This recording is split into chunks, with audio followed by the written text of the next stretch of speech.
Bien, bonsoir. Dans l'actualité, les 200 Sénégalais attendus tôt demain matin à l'aéroport Léopold Sédar Senghor. Ils s'ajoutent à la vague arrivée hier soir de la République centrafricaine. 259 compatriotes expatriés du guépier qui expriment reconnaissance et torpeur devant le chef de l'État, Macky Sall, qui était à l'accueil. Une large page sur la question entame cette édition. Des enseignants qui menacent de ne pas retourner en classe après les vacances de fin d'année. Il s'agit de fonctionnaires sans salaire cette fin de mois. À l'origine, les résultats de l'audit physique et biométrique des agents de l'État. Après la page des sports de Manfatou Ndoye, un dossier de la rédaction, ce sera un point de la situation sur le terrain après la baisse du prix du loyer, mesure du chef de l'État suite aux travaux d'une commission chargée de la question. L'un des membres, le président de l'association des consommateurs du Sénégal, est l'invité de l'entretien éclair de ce journal. Momar Ndao avec moi sur ce plateau en fin d'édition.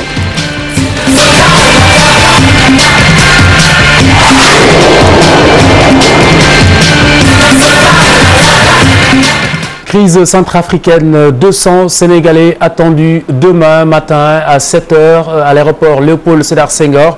Le vol pourrait embarquer des Maliens souhaitant quitter cette zone de crise. Le directeur des Sénégalais de l'extérieur qui l'indique souligne que tous les Sénégalais sur place ne souhaitent pas forcément rentrer au bercail. Au total, 500 au moins sont volontaires pour le retour au Sénégal. Écoutez-le.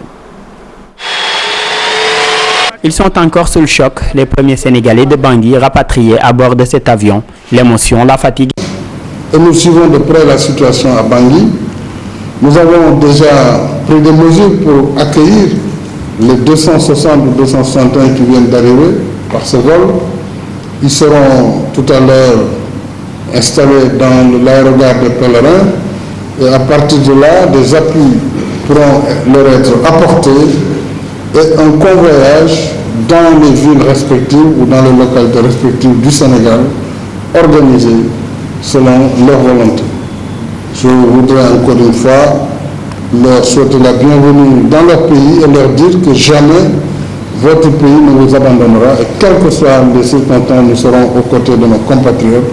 C'est la raison qui a motivé cette décision de rapatrier. Vous venez là de suivre la descente d'avion de ces 259 Sénégalais expatriés de cette zone de crise en Centrafrique. Et je vous en parlais, 200 autres Sénégalais sont attendus demain vers 7 h sur le tarmac de l'aéroport. Le vol qui pourrait également embarquer des Maliens désirés de rentrer chez eux.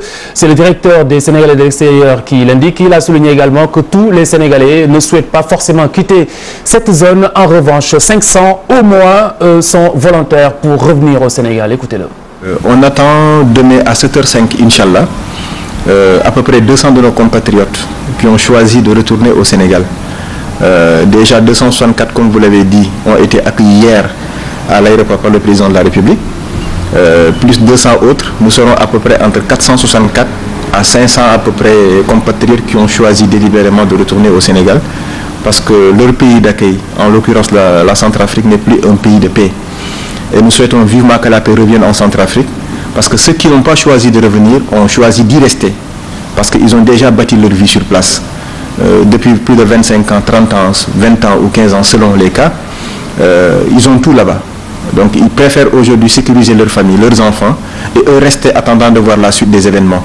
Mais tout ce qu'il peut en advenir, le gouvernement du Sénégal reste disponible à rapatrier tous les compatriotes qui le souhaitent.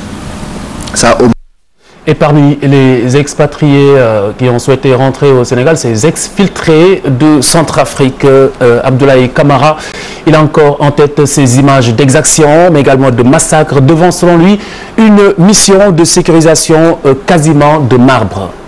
Plus de 100 000 jeunes a envahi, c'est-à-dire tout l'aéroport. Ils étaient prêts. Ils disent que si le président sénégalais va atterrir sur terre, il va atterrir sur leur corps. Nous, on a tout essayé, grâce à l'aide de Dieu, à l'aide de toutes les prières, ça n'était pas passé comme ça. Aujourd'hui, pareil, dès que nous sommes rentrés dans le centre pour faire notre formalité, ils sont venus en masse. Et puis, ce qui m'étonne, devant l'armée française, la France qui dit est venue sécuriser tout le monde. Je vous le disais, le chef de l'État a été à l'accueil, vous l'avez vu en début de journal, à l'accueil de cette première vague hier soir. Des Sénégalais reconnaissants, mais également ou tout de même traumatisés par ces horreurs qu'ils ont vécues sur place. Ibou Cissé et Daouda Sow. Ils sont encore sous le choc, les premiers Sénégalais de Bangui rapatriés à bord de cet avion. L'émotion, la fatigue et la joie de retrouver la terre natale, les sentiments les mieux partagés, même si les souvenirs de la situation en Centrafrique restent fraîches. C'est eux qu'on appelle les anti-Balaka qui tuent les musulmans en Centrafrique. Ils brûlent les mosquées, déchirent des versets du Coran. C'est en ce moment que nous avons compris que ce sera très difficile que la paix revienne en Centrafrique. Ce matin, il y a une femme sénégalaise qui a tombé en crise, une femme enceinte environ, c'est pas entre 4 ou 5 ou 6 mois, a tombé en crise. Parce que les enfants venaient avec des machettes. En machette, pour nous macheter. Mais Dieu a refusé. Les images sont atroces à Bangui. Tu vois des gens qui se font tuer devant toi à coups de machette. C'est vraiment terrible à voir. À leur descente d'avion, ils sont accueillis par le chef de l'État et son premier ministre venu leur souhaiter la bienvenue. Macky Sall a par ailleurs annoncé un ensemble de mesures pour les compatriotes toujours en Centrafrique. Nous avons aussi affrété un autre avion pour pouvoir ramener le contingent restant où nous avons à peu près 160 personnes qui sont déjà inscrites puisqu'il s'agit d'un rapatriement volontaire. Boubacar Baldé, lui, est partagé. Toute sa famille est restée à l'aéroport de Bangui, un état de fait qui l'affecte. Moi, sinon, je ne peux pas même manger parce que mes soeurs sont là-bas. Mes soeurs ont 5 ans, d'autres 10 ans, 66 même. Mon père, il est là-bas. Il a même 70 ans presque. Mais lorsque j'inscrivais dans la liste, on a déjà signé mon ticket d'embarquement. C'est pourquoi je ne pouvais pas. Mais je voulais que ma maman et mes soeurs arrivent d'abord avant que je vienne. Avec les troubles en Centrafrique, la plupart de ces Sénégalais ont perdu tous leurs biens, ce qu'ils ont tenu à rappeler au président Macky Sall. Mon époux est revenu de Dubaï avec de la marchandise neuve, mais toute sa boutique a été pillée et détruite. Certaines maisons sont devenues le théâtre de pillages et d'incendies. Tel est mon cas. Ma concession même a été complètement pillée et brûlée 24 heures après. Ces émigrés ont remercié le chef de l'État et toutes les autorités qui ont facilité leur rapatriement, mais ils espèrent être assistés avec leurs enfants afin de reprendre une nouvelle vie au Sénégal. Engagement pris également par le chef de l'État Macky Sall. Et puis cette toute première sortie du président Bozizé depuis son départ du pouvoir. L'ex-président en exil lance un appel au calme et apporte la réplique au président de transition Michel Djotodia qui lui impute la responsabilité des violences qui secouent le pays à l'heure actuelle. François Bozizé a été chassé du pouvoir, je le rappelle, en mars dernier. C'est la toute première fois qu'il se prononce depuis. Il était l'invité de Radio France International. C'était jeudi dernier. Daniel Diouf. Dans l'entretien accordé ce jeudi à nos confrères de Radio France International, l'ancien homme fort de la République centrafricaine qualifie l'année 2013 d'année noire pour son pays. 2013, l'année où la démocratie a été assassinée par la Séléka et ceux qui l'ont soutenue, a-t-il déclaré. C'est la Séléka qui a amené le désordre dans le pays, la misère et la mort, dira François Bozizé, avant d'affirmer par ailleurs ne pas être derrière la rébellion appelée Anti-Balaka. Michel Djotodia, le président de la transition, lors de ses vœux, lui a imputé l'entière responsabilité des violences de 2013. Il l'a même accusé de diriger les anti-Balaka, qui sont des groupes d'autodéfense sur lesquels il se serait appuyé lorsqu'il était au pouvoir. Monsieur Bozizé récuse. J'ai la conscience tranquille sur cette accusation, a-t-il laissé entendre. Même s'il dit ne pas être en mesure de confirmer la responsabilité d'Idriss Déby dans sa chute en mars dernier, François Bozizé dit nourrir de forts soupçons sur l'implication du président tchadien dans son renversement. Et sur la possibilité d'une sortie de crise, François Bozizé préconise d'abord le recours à la légalité constitutionnelle. Ensuite, Michel Djotodia devra se prononcer définitivement sur sa démission élections puisqu'il est synonyme de chaos. L'ancien homme fort de Centrafrique qui entend par là la nécessité d'organiser de nouvelles élections le plus tôt possible. D'ailleurs, rien ne m'empêche d'être candidat, a-t-il fait savoir. Le président déchu de Centrafrique de préciser enfin que pendant son régime, il n'y avait pas de distinction entre musulmans et chrétiens. La symbiose régnait dans le pays. Pour rappel, c'est le 24 mars 2013 que les rebelles de la Seleka, menés par Michel Djotodia, se sont emparés du palais présidentiel de Bangui. Michel Djotodia prend le pouvoir. François Bozizé s'enfuit alors vers le Cameroun. Le président François Bozizé qui a rompu le silence ce jeudi aujourd'hui. Donc, il a parlé à nos confrères de Radio France Internationale. Et puis, cette colère des fonctionnaires contre l'agence de l'informatique de l'État. Ceux-ci n'ont pas perçu leur salaire du mois de décembre. Ils ont été versés en effet dans les paniers jaunes et rouges à l'issue de l'audit physique et biométrique des agents de l'État. Parmi eux, des enseignants qui menacent de ne pas retourner en classe après les fêtes de fin d'année. Alioune Diagne, Cheikh Abdou Kadir Mbakesek. Ils sont nombreux à être dans cette situation, plus de 12 000 fonctionnaires n'ayant pas perçu leur salaire du mois. Ils accusent l'agence de l'informatique de l'État d'avoir commis des erreurs sur leur cas. On dit que nous sommes dans une situation irrégulière. Or, dans le jour, la dernière fois, on nous a audité en bonne et due forme, on nous a donné notre quitus, n'est-ce pas? Pourquoi revenir encore nous dire que vous êtes en situation irrégulière? C'est surprenant. Donc on ne sait pas sur quelle base, mais vraiment nous sommes déçus. C'est un fiasco ces audits-là d'abord. Parce qu'actuellement ce que nous vivons c'est un calvaire. Imaginez que des gens viennent de Kolda, de Kédougou d'ailleurs, pour venir ici, refaire des audits qui ont été faits à 2 reprises. Les gens ont fait leur audit. Une fois, 2 fois, ils disposent de quitus. À la fin du mois, on leur dit que vous n'avez pas votre salaire à la banque. Et on leur demande de venir à Dakar.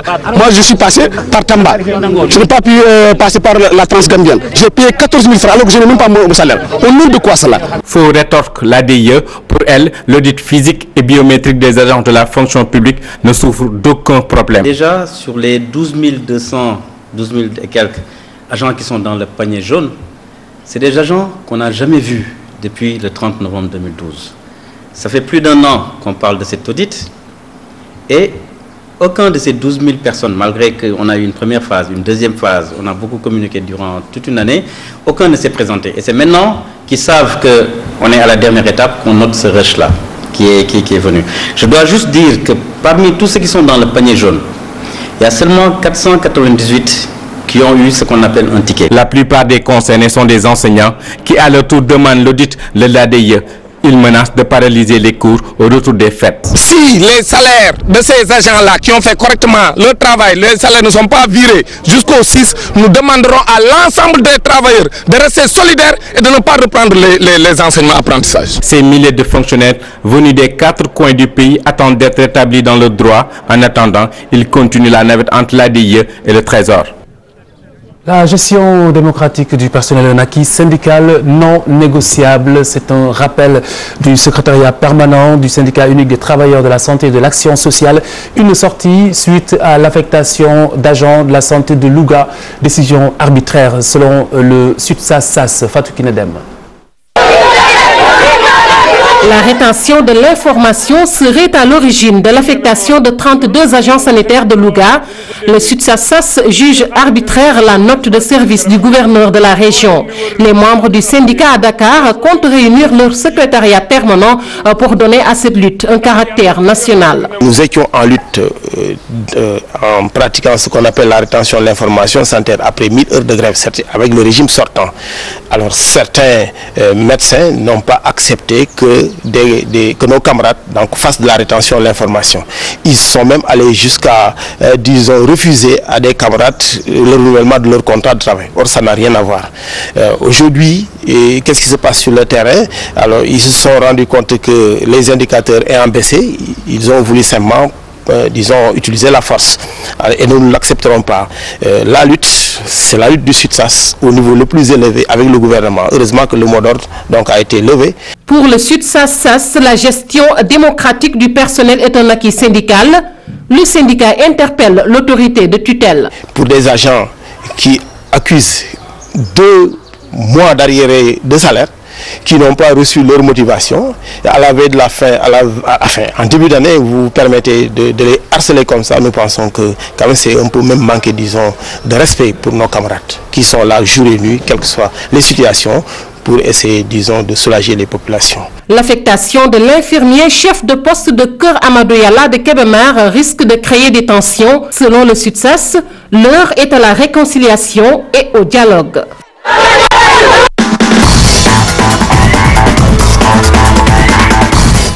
Fatou, bonsoir. Bonsoir La Khalifa. page des sports. On parle de football avec le derby entre les équipes des deux villages traditionnels Lébou, Olympique de Ngor contre US Ouakam. Ce sera l'une des attractions de la 3e journée de Ligue 1 qui démarre demain, vendredi. Du côté de Ngor, on relativise les enjeux de cette confrontation. Pour Sidat Sarr, entraîneur de cette équipe, cette rencontre n'est en rien différente des précédentes. Son groupe n'est pas encore au complet, même si Sidat Sarr se réjouit du retour de son milieu de terrain, Abdoulaye Kéméné. Nous l'écoutons au micro de Cher Sadi Moudjara. Nous affrontons peut-être une équipe, comme tu dis, Ouakam, mais pour nous, nous sommes dans une dynamique de préparation, 2 matchs de championnat qu'on doit jouer le vendredi. L'entraîneur qui prépare un match, si pour la jouer, c'est pour la gagner. Donc on se prépare en conséquence pour ça. Mais il ne faut pas oublier que nous jouons aussi un championnat qui vient de débuter. Donc on va d'abord jouer sur la prudence. Donc nous allons vraiment jouer avec beaucoup de sérénité pour avoir vraiment le bon résultat. Le retour de Kéméné, pour moi c'est un bon retour parce que c'est un élément clé dans notre dispositif qui était là depuis 3 ans.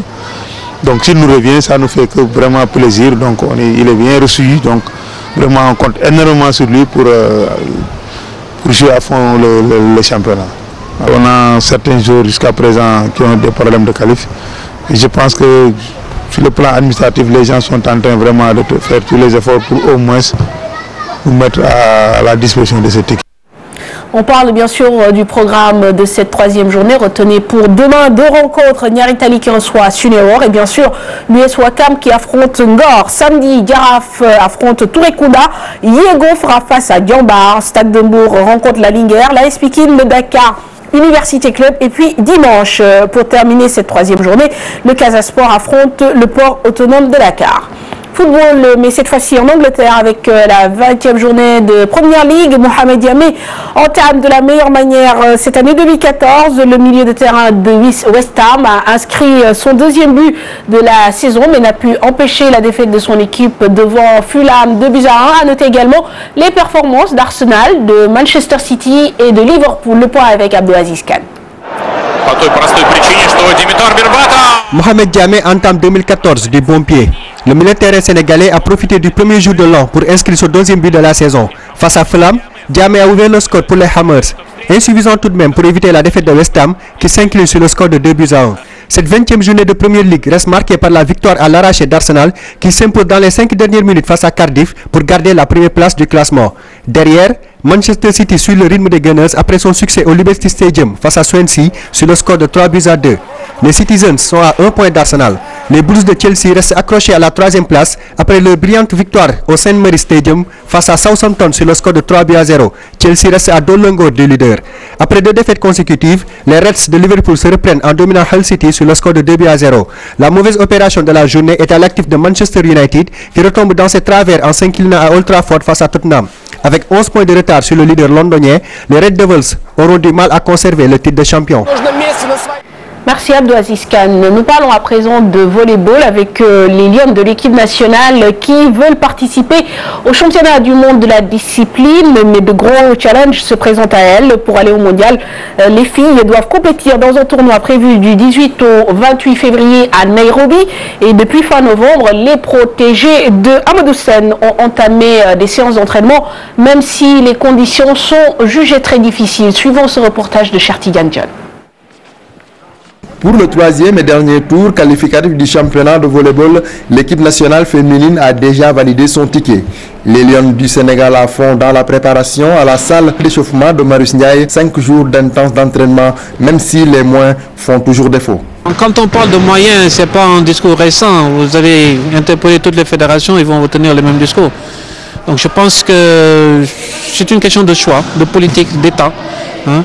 C'est à l'État de faire les choix, de faire avec le sport et de voir les besoins du sport, de faire l'option de conjuguer avec ses besoins et de trouver les moyens nécessaires pour accompagner les fédérations et les équipes nationales afin d'avoir les meilleures performances possibles. L'équipe nationale féminine vainqueur du tournoi de la zone 2 qualifiée pour le 3e et dernier tour de la discipline, les Lions doivent affronter de grosses pointures du continent. Nous sommes la 4e équipe africaine.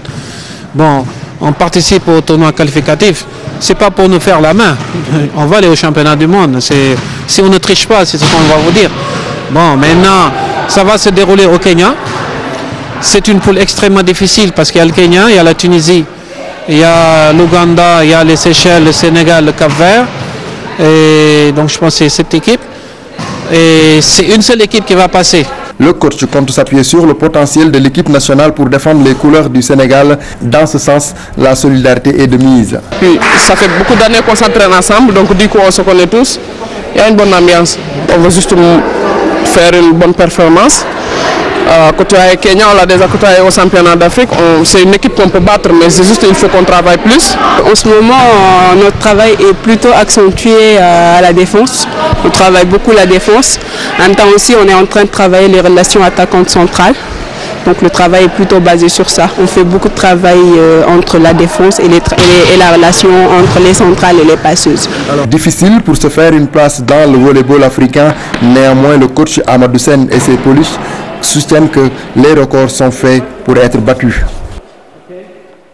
Cher Tidiane Dione, autre discipline même mal, le handball, l'équipe nationale masculine déterminée à défendre les couleurs nationales à l'occasion de la Coupe d'Afrique prévue du 16 au 25 janvier à Alger. Des handballeurs qui demandent plus de soutien afin de hisser la discipline au rang mondial. Ibrahima Diaw est le capitaine des Lions du Sénégal. On voit qu'il y a un groupe qui sort vraiment un groupe soudé. Et on a vu que tous nos dirigeants ont fait le maximum pour qu'on soit dans de bonnes conditions.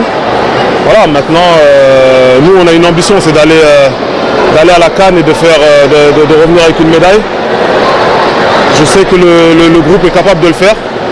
Maintenant, on aimerait que les autorités nous donnent un coup de main pour pouvoir accéder à cette médaille. Pour moi, ce n'est pas la première fois que je vais en équipe nationale, donc l'intégration, ça s'est fait rapidement. Et c'est vrai, comme je vous ai dit, il y a un groupe sain, il y a un groupe avec une bonne ambiance, donc même les expatriés s'intègrent rapidement. Les locaux, eux, n'en parlons pas, ils sont vraiment partie intégrante de l'équipe et c'est eux qui nous aident à soutenir tout le monde. On a une préparation plus longue, donc avec un très bon groupe, avec de bons joueurs. Et pour moi, finir dans les 4 premiers pour aller au championnat du monde, c'est un objectif grand, mais vraiment possible à faire. Voilà, Ibrahima Diaw, capitaine des Lions de l'équipe nationale de handball. Sur ces mots, je vous rends la parole. Merci, Mme Fatoundeye. Nous nous arrêtons ce soir sur cette mesure de l'État qui baisse le prix du loyer. L'appréciation est plutôt mitigée et la principale question tourne autour notamment de l'applicabilité de cette mesure. Nous en parlons dans quelques instants avec Momar Ndao, le président de l'association des consommateurs du Sénégal. Il est membre également de la commission qui a pris en charge l'élaboration de ce projet. Mais déjà, des voix s'élèvent pour contester la mesure. Diafaraba et Ibrahim Kamara. L'annonce du chef de l'État de diminuer le prix du loyer à Dakar lors de son traditionnel discours de fin d'année suscite plusieurs réactions. Entre locataires, propriétaires ou bailleurs et agents immobiliers, les avis sont partagés. Il ne faut pas trouver un vieillard travailler longtemps pour finir sa maison. En tant que le président, toi qui obtiens tous les pouvoirs, tu viens de lui forcer la main pour qu'il diminue ses locations, ça c'est autre chose. Mais j'aimerais mieux que le président trouve une autre solution en créant des logements ou bien des cités pour lui donner les pauvres. Ça peut aider les pauvres. Si cette mesure est possible, on s'en réjouit. La location est vraiment très dure pour nous. C'est une décision que nous saluons et attendons avec impatience. La vie est dure. La faisabilité de la mesure comparée à la loi de l'offre et de la demande, une autre équation à plusieurs inconnus. Est-ce que les propriétaires vont respecter ça? C'est ça le problème. Parce que depuis belle lurette, les gens en parlent, et ça n'a pas passé. Depuis belle lurette, on en parle, mais jusqu'à présent, peut-être on a vu un premier pas cette année. C'est l'application qui fait défaut, c'est ça le problème. La diminution du prix du loyer sera un grand ouf de soulagement.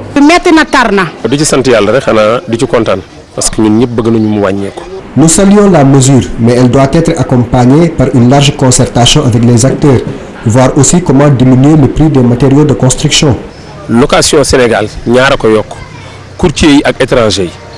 Certains propriétaires considèrent que les sanctions qui accompagnent cette mesure sont de trop. C'est une dictature. Chacun n'a qu'à prendre ses responsabilités. Moi, selon moi, je ne serais pas d'accord.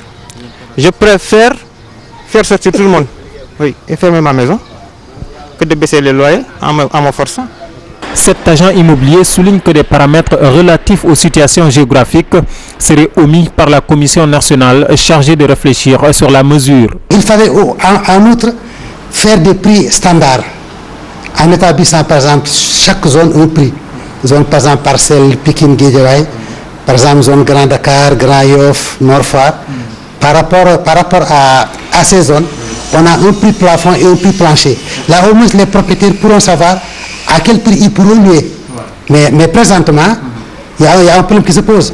Il y a des gens qui n'ont pas encore loué leur maison et que bientôt, ils doivent louer. Présentement, les textes ne sont pas en adéquation avec la réalité. Le coût de la vie devenu insupportable, la flambée des prix des matériaux de construction, l'impôt, le foncier, la faillite des structures de l'État censées de créer des logements sociaux tels que la SICAP et la SNHLM, la surpopulation de Dakar sont autant de paramètres qui justifient la hausse du prix du loyer à Dakar.